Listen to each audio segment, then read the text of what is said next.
na verdade, esse é um momento de muita alegria para todos nós e é um momento de lançamento do livro que muito esperamos. Não é verdade? Todos nós muito esperamos. E nós temos então a honra, a alegria de, neste momento, estarmos participando desse lançamento do livro. Nós convidamos a Nadia e a Clélia, que estão aqui ao nosso lado esquerdo, porque elas foram as mentoras, as organizadoras da ideia do Espiritismo, coleção Espiritismo da Universidade. E também responsável por toda a organização do livro que nós estamos lançando neste momento. Aqui nós temos o professor, que foi orientador dessa tese, do Jefferson. Então, é com muita alegria que nós recebemos o senhor. Muitíssimo obrigada pela sua presença, estar nesse evento nosso. E o Jefferson, que naturalmente é o nosso autor do livro, que vai falar sobre o livro e vai também fazer esse lançamento. Então, o que tinha sido falado já falou, né? Eu acredito. Essa iniciativa, ela surgiu fruto de algumas observações pessoais, né? Minha, da Nadia, principalmente tínhamos outros dois companheiros que depois, por motivos pessoais, tiveram que se afastar. Mas não é o mais importante. Importante, eu acho que nós, na verdade, somos só instrumentos. Tivemos a antena psíquica, né? Vamos dizer assim, conforme a palavra de André Luiz, de captar alguma coisa, que eu tenho certeza que a gente está sendo só uma pedrinha, só um tijolo nessa construção. A ideia com certeza foi plantada do outro lado, mas alguém, né, que eu falo plural, tinha que ouvir isso. E é uma coisa que nos incomodava muito na condição de professoras, a Nadia historiadora, sou da psicologia e da saúde. Quero dizer a minha grande satisfação e a grande honra de estar aqui nesta reunião. Primeiro, meu grande prazer em conhecer este centro, que não sei se está se inaugurando agora, já foi inaugurado. Já foi inaugurado. Eu vejo aqui Centro de Cultura, Documentação e Pesquisa do Espiritismo. Toda vez que eu vejo e participo e conheço um centro assim, eu fico muito feliz, porque na realidade nós estamos na universidade e no lugar mais alto da universidade, que é a pós-graduação, e eu fico muito constrangido quando oriento uma tese e uma dissertação, e depois vejo que essa tese, essa dissertação, que é fruto de uma pesquisa muito intensa, fica, por assim dizer, escondida, empoeirada num instante. Aquilo que eu almejo quando oriento uma tese, uma dissertação, é que esse fruto de um labor intenso não fique escondido, mas se propague, se divulgue e se dê a conhecer a muitos e muitos que não têm o privilégio, como nós, de estar lá no alto da pós-graduação. Tarde, se é um prazer para eles, imagine para mim, né? Ver o trabalho de pesquisa, anos de pesquisa publicado, né? E a gente foi para a universidade para buscar conhecimento. Já participávamos ativamente do movimento espírita, intensamente nas federativas, e tínhamos algumas dúvidas e queríamos respostas, né? Então, pensamos assim, que tal irmos para a academia ver o que esse pessoal está fazendo lá? Será que eles estão descobrindo alguma coisa que interessa para a gente? Vamos lá buscar conhecimento. E realmente fomos acolhidos pela PUC, né, de São Paulo, fomos muito bem acolhidos pelo Programa de Ciências da Religião, que nos deu plena condição de fazer o nosso trabalho. Tivemos a honra de ter como orientador o professor Queiroz, que já acabou com a minha apresentação, né, com o livro, já falou o que se trata, mas tudo bem, a gente improvisa daqui para frente, fazer o quê, né? O prefácio também, por favor, não leiam, vocês não precisam ler o livro também, porque ele também foi muito generoso no prefácio. Tive a honra de tê-lo escrevendo o prefácio do meu livro também, então as nossas relações se solidificam a cada passo. Isso eu acho fantástico, porque esse é o sonho de nós pesquisadores, termos pares para conversar, porque o trabalho de pesquisa é muito solitário, eu acho que quem faz sabe disso, né? E a gente fica angustiado, não tem com quem falar, e fica patinando e não vê saída, e é nesse diálogo, nessa troca que ele humildemente colocou, né? Porque é uma sumidade, é um dos fundadores do Programa de Ciência e Religião da PUC, tem 30 anos, mais de 30 anos, salvou programas, né, da extinção no seu início, o que também é motivo para que nós investamos aqui no Centro de Cultura. Todo começo é difícil, então acompanhamos essa história também no programa de Ciência da Religião e aprendemos muito, trocamos muito, a troca intensa, recebemos sempre convite para estarmos lá, sempre pega o nosso pé para voltar para o doutorado, vamos ver se ano que vem a gente volta, né? Ele trouxe o convite de um evento que vai ter na PUC. Eu dizia, quando eu fui para a PUC fazer o mestrado, eu dizia para eles assim, eu vim aqui porque nós espíritas precisamos de uma universidade, nós não temos. Para que começar do zero? Quem sabe a gente não compra a PUC, né? Então nós estamos analisando, né? De repente a gente compra, já começa, né? Dali para frente, né? Mas acho que parceria já está bom, não precisa comprar a PUC. Deixa um pouco lá, a gente faz o CCBT. Então, eu gostaria de, com essas palavras iniciais, mostrar o nosso filhote aí, duas mães, um pai aqui, outro pai aqui. Ele não só trocou, não aprendeu, porque tinha parte que ele mesmo disse na minha defesa que era psicografada. Então ele identificava que era psicografada e fácil, tá boa. Essa que você escreveu tá ruim, vamos corrigir. E aí ficou bom, o livro eu acho que ficou bom no fim, com esses expurgos que foram feitos ao longo dele. Então, o volume 2 eu acho que fez um balanceamento bacana, porque o primeiro foi em cima de um psicólogo, doutorado em administração, Jader, né? Cadê o Jader? Lá, vocês já viram o Jader aqui. E falando sobre voluntariado, que parece que é algo que a gente não precisa no movimento espírita, né? Não precisamos de voluntários, né? Então, um tema super importante, né? O volume 1. E no volume 2 a gente faz um contraponto, eu vou para a instituição, eu vou para a organização, para as estruturas que organizam o espiritismo. Né? E aí então o volume 2. Unir para difundir é o lema da USE, em São Paulo. Eu usei, eu gosto de usar os lemas que a USE aplica, eu acho interessante.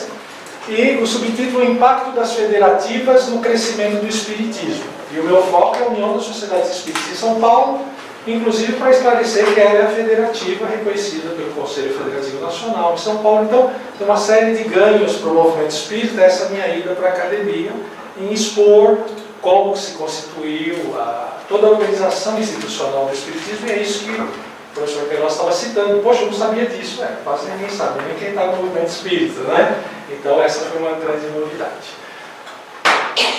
Eu tenho aqui o controle, tenho o poder.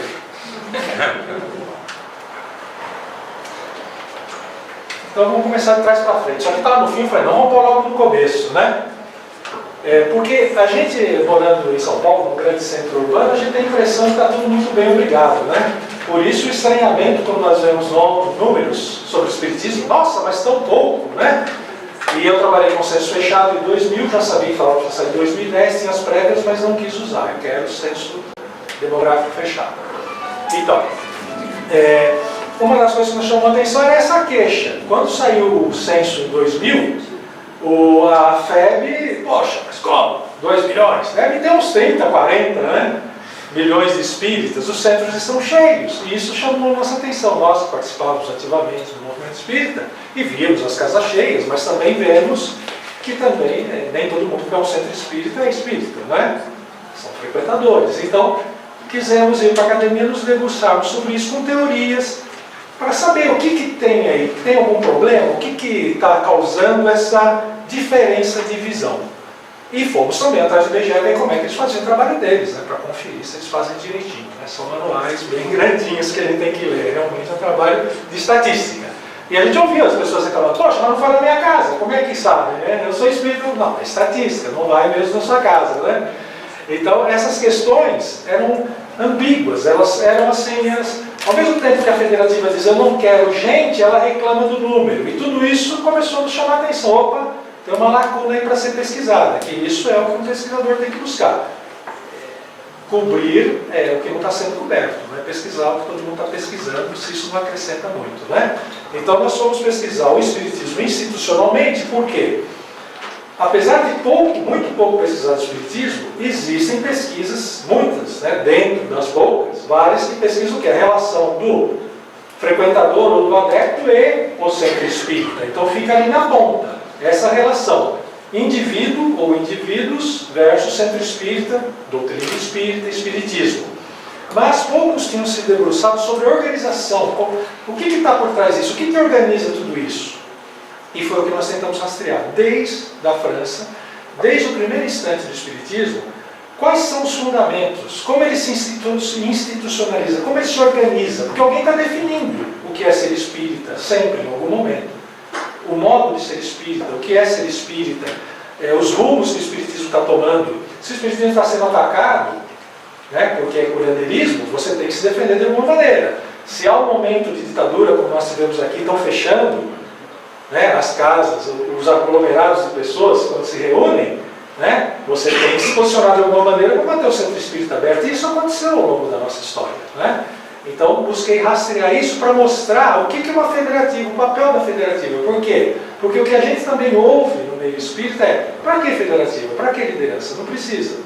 Precisa sim. Né? Se você tem duas pessoas no lugar, você já tem ali um conflito de interesse, você precisa ter alguém dando as coordenadas. Né? Mas isso me chocava, porque eu via líderes assim, ex-presidentes de instituições fantásticas, maravilhosas e com grande presença no movimento espírita, historicamente e tudo mais, atuantes, e esses, depois de se aposentarem, vamos dizer assim, se retirarem, né, da cena, assim, do comando dessas federativas, às vezes questionavam: não precisa de federativa. Né?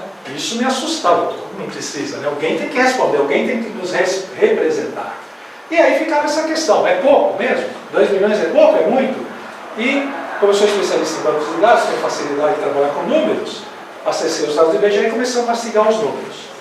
Mas, para não ficar chato falando só de número, isso aqui foi sugestão também de um dos professores da minha qualificação, e vou: põe no mapa! Lembra o Henrique Brito? É mais fácil ver no mapa, param de mostrar esse monte de números. E foi uma boa ideia, viu? É bacana, porque você põe no mapa, por exemplo, esse mapa, o que ele mostra para nós? Aquilo que eu estava dizendo. A impressão de quem está em um grande centro é que o espiritismo vai muito bem, obrigado, todo mundo gosta do espiritismo, é simpático, frequenta, acha a coisa mais normal do mundo. A hora que você pega e começa a usar os dados oficiais de levantamentos, né, sérios, você começa a ver que não é bem o que você acha. O senso comum nos induz a olhar de uma maneira diferente. Né? Então veja, esse mapa do Brasil nos mostra a cor mais clara, que é essa aqui, onde você tem 0, né, a 1% de espíritas naquela população toda daquele estado. Então vocês vejam, opa, quem está controlando? Obrigado, meu querido, muito obrigado. Viu, o time aqui é unido, pessoal, isso aqui é fé. Olha aí, esses estados, veja, a maioria, né, do centro aqui para todo o norte e nordeste, é abaixo de 1% de espíritas. Ou seja, a presença espírita, ela pode até ter um impacto social, ela ser reconhecida e tal, mas isso não se traduz em números de pessoas que se declaram oficialmente adeptas. Pode os centros estarem cheios, podem as federativas terem fama, mas isso não está convertendo, não está se convertendo em números, em quantidade de pessoas que se declaram adeptos do espiritismo. Né? Que é isso que me interessa, né? É isso que eu estou rastreando. Então, se eu tenho uma ação efetiva, federativa, que tal um dos mostradores, que não seja o melhor, mas seria: eu estou levando o espiritismo para a sociedade. As pessoas estão entendendo o que é isso? As pessoas aceitam? Ok, estou vivendo em paz com a sociedade. Agora, eu estou trazendo gente para abraçar essa doutrina? Seria algo desejável também, seria um mostrador de que eu estou levando o espiritismo para essa sociedade. Se alguém descobrir outro, vai ser efetivo também, mas o que eu estou rastreando é isso. As federativas, em seus posicionamentos, em suas falas, conseguem fazer com que as pessoas abracem o espiritismo como uma opção de vida, como um sistema explicativo que as sustente nos seus momentos de angústia, porque hoje a gente tem isso, né? O sujeito está muito bem, cheio de dinheiro, tudo, mas tem um vazio aqui, né? Os psicólogos a toda hora se batem com isso.